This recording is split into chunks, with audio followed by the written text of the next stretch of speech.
नमस्कार दोस्तों, कैसे हैं आप सब। तो स्वागत है एक बार फिर आपके अपने YouTube चैनल अभी कंप्यूटर्स में। तो आज हम MS वर्ड के बारे में बात कर रहे हैं। MS वर्ड के ऊपर मैंने ऑलरेडी बहुत सी वीडियोस बनाई है। मैंने फुल ट्यूटोरियल भी बनाया है MS वर्ड का कंप्लीट 3 घंटे का वो है। और उसके बाद उसके जो अलग अलग टैब्स हैं उनके ऊपर भी मैंने वीडियोस बनाई है। तो एक टैब यहाँ पर हमारा रह जाता था रेफरेंस टैब। तो आज इस रेफरेंस टैब को मैं इस वीडियो के अंदर क्लियर करने वाला हूँ। रेफरेंस टैब के अंदर एक ऑप्शन बहुत ज्यादा इंपॉर्टेंट है जो मुझे सबसे ज्यादा पसंद है। मैं आपको दिखाता हूँ। जैसे आप बुक्स बनाते हैं तो बुक्स में यहाँ पर आपके पास एक कंटेंट्स होता है। देखो यहाँ पर लेसन होते हैं और लेसन के जो पेज नंबर होते हैं वो यहाँ पर आपको मेंशन होते हैं।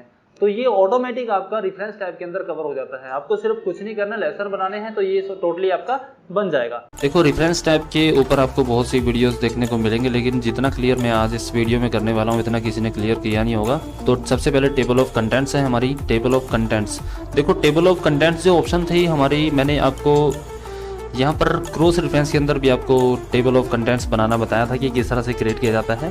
तो इसके ऊपर मैंने एक वीडियो बनाई थी, अगर आप देखना चाहें तो मैंने उसको डिस्क्रिप्शन बॉक्स में डाल दिया, वहाँ पर आप देख सकते हैं।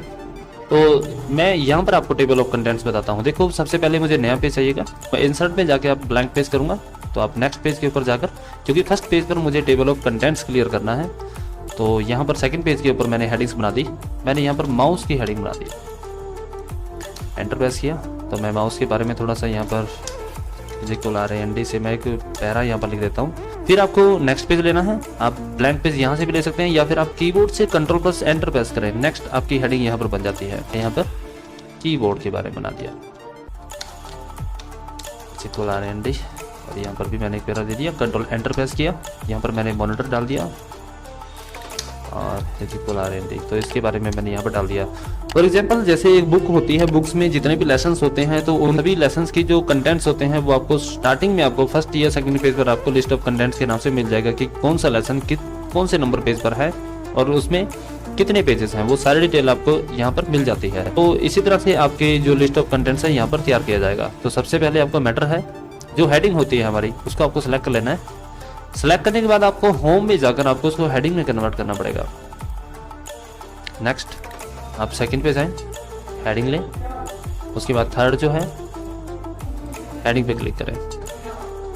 अब फर्स्ट पेज पर मुझे इनका कंटेंट चाहिए, लिस्ट ऑफ कंटेंट्स चाहिए। तो यहाँ पर कर्सर रख के आपको रेफरेंस टैब के अंदर जाना है।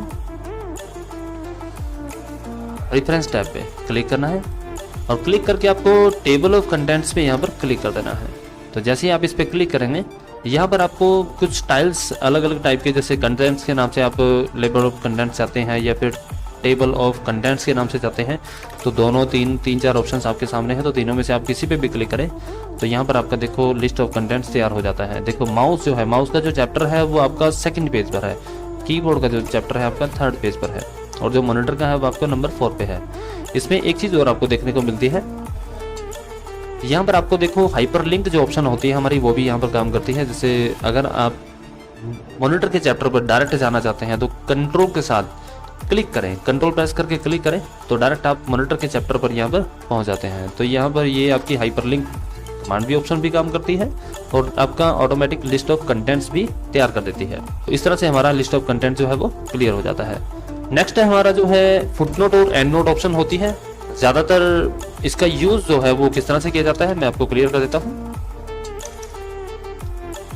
मैंने एक फॉर्मेट यहाँ पर ले लिया। इसका यूज जो एंड नोट और फुटनोट का जो यूज होता है वो किसी भी वर्ड को डिफाइन करने के लिए होता है। अगर आप उसका मीनिंग शो कराना चाहते हैं, मीनिंग दिखाना चाहते हैं कि इसका मतलब क्या है, तो वहाँ पे किसी भी वर्ड के बारे में कुछ भी एंड नोट या फुटनोट के अंदर वो मैसेज दे सकते हैं। तो वो किस तरह से होता है, मैं यहाँ पर एक वर्ड टाइप कर देता हूँ।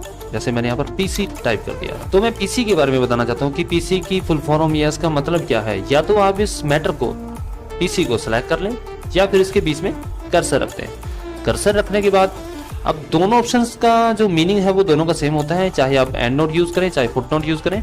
फुट नोट से वो बिल्कुल जो होता है वो मैटर के बिल्कुल लास्ट में आपको यहाँ पर फुट नोट, जो पेज का जो एंड होता है वहां पर आपका फुट नोट चला जाता है। जैसे मैंने उसके बारे में लिख दिया पर्सनल कंप्यूटर। और एंड नोट से क्या होता है, मैटर के बिल्कुल अंत में आएगा। मैं आपको करके दिखाऊंगा एक बार। देखो ये बिल्कुल पेज के एंड में है। तो देने के बाद यहाँ पर जैसे हमने PC लिखा था तो PC के ऊपर देखो यहाँ पर PC में 1 यहाँ पर आपका टाइप आ गया है, लिखा आ गया। तो आपने जैसे ही उस पर कर्सर लेकर आएंगे तो आपको यहाँ पर दिखाएगा कि इसका जो मीनिंग है वो पर्सनल कंप्यूटर है। और अगर आप इसे कट करना चाहते हैं तो यहाँ पर क्लिक करके डिलीट बटन प्रेस करेंगे तो आप जैसे ही वहाँ से कट करेंगे तो नीचे से आपका फुट नोट भी डिलीट हो जाता है। अब मैं फिर से यहाँ पर कर्सर रखा, अब आपको मैं एंड नोट दोबारा इसको क्लियर करता हूँ। तो एंड नोट पे क्लिक किया तो देखो मैटर के बिल्कुल अंत में आया। बात वही है, इसमें भी हमने मैटर ही लिखना होता है और कर्सर लेकर आए तब भी आपको वो मैटर वहाँ पर शो कराता है। तो ये हमारा फुट नोट और एंड नोट ऑप्शन होती है। उसके बाद रेफरेंस टैब के अंदर ज़्यादा ऑप्शंस जो है वो यूज़ की नहीं होती। क्रॉस रेफरेंस हमारा हो चुका है। एक मार्क एंट्री में आपका यहाँ पर क्लियर कर देता हूँ। मार्क एंट्री में आपको यहाँ पर कुछ नेम लिखने पड़ेंगे। अमित हो गया, रोहित हो गया,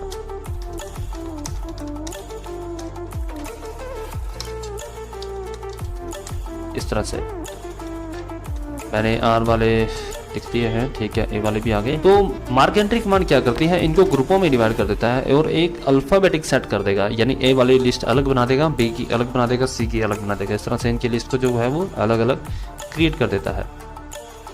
तो उसके लिए क्या करना है आपको, पहले मार्क एंट्री करें। मार्क एंट्री में गए, अपने पेज पे क्लिक करना है। आप पहले नेम को सिलेक्ट करें। नेम को सिलेक्ट करने के बाद आपको मार्क करना है। उसके बाद आपको फिर से पेज पे क्लिक करना है और आपको सभी के साथ इसी तरह से मार्क करना है। देखो सिलेक्ट करके आप मार्क कॉल नहीं कर सकते, मार्क कॉल ऑप्शन आपका वर्क नहीं करता है इसके अंदर, आपको मार्क ही करना पड़ेगा। एक एक करके सभी नेम्स को आप इस तरह से सिलेक्ट करें और मार्क ऑप्शन का यूज करते रहें इस तरह से। करने के बाद आप इसे क्लोज करें। क्लोज करने के बाद ये जो निशान होता है ये हमारा होम टैब के अंदर जाने पर आपको देखने को मिलेगा। होम पे क्लिक किया और यहाँ पर आपको ये शो एंड हाइड के नाम से आपको ऑप्शन मिलती है, आप इसे ऑफ कर दें। ऑफ करने के बाद आपको अगेन रेफरेंस टैब में जाना है। रेफरेंस टैब के अंदर आपको फिर से आप इंसर्ट इंडेक्स पे क्लिक करना है। यहाँ पर इंसर्ट इंडेक्स ऑप्शन होती है, आपको इस पर क्लिक करना है और यहाँ से आपको ये रन इन जो ऑप्शन होती है आपको इस पर क्लिक कर देना है। रन इन लेने के बाद आपको यहाँ पर फॉर्मेट जो है वो किस तरह से चाहिए, यहाँ पर आपको बहुत से ऑप्शन देखने को मिल जाएंगे। तो आप क्लिक करें, आप उसे क्लासिक स्टाइल में चाहते हैं, फैंसी में, मॉडर्न में, जो भी लेना चाहते हैं। लेने के बाद ऊपर आपको यहाँ पर प्रीव्यू दिखा देगा। देखो फैंसी के अंदर जब लेंगे तो ये बिल्कुल एक बॉक्स के अंदर एंगल के अंदर बन जाएगा एंड देन ओके। तो देखो यहाँ पर आपका जो टेबल है वो क्रिएट हो चुका है और वो भी अल्फाबेटिकली। ए वाले जितने भी नेम है वो उसने अलग बना दिए, डी का अलग हो गया, जी का अलग, के के अलग हो गए, फिर एम, आर और एस के अलग अलग। तो इस तरह से इनकी जो फील्ड है वो अलग अलग तैयार कर देता है। तो इस तरह से हमारा जो रिव्यू ऑप्शन है वो कंप्लीट हो जाता है।